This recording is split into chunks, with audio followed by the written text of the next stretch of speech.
Welcome back to Ozarks Fox AM. It's time to be blessed with Cami Jenkins. Take a look.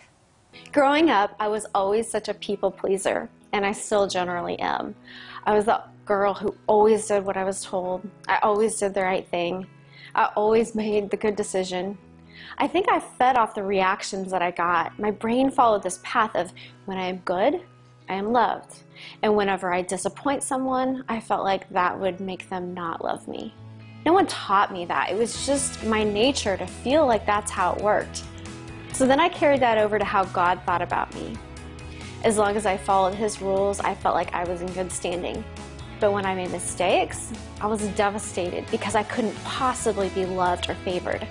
So I made sure to memorize the verse of the week and get my sticker.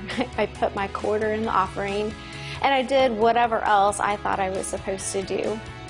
And as I grew, so did this idea of checking off a list to stay in good standing. I was very performance-based in school and in all of my relationships. And as long as I was outwardly doing the right thing, it didn't matter if my heart was in the right place.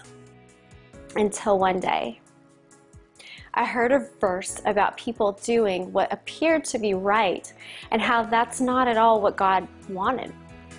Isaiah 29:13 says, "The Lord says, these people come near to me with their mouth and honor me with their lips, but their hearts are far from me. Their worship of me is merely based on human rules that they have been taught."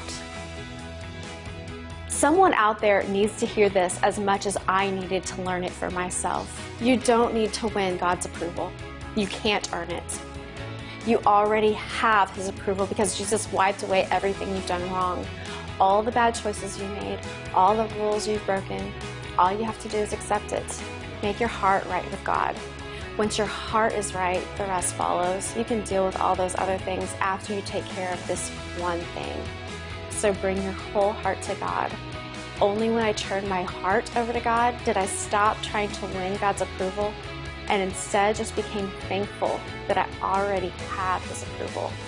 This is real and perfect love. Be blessed.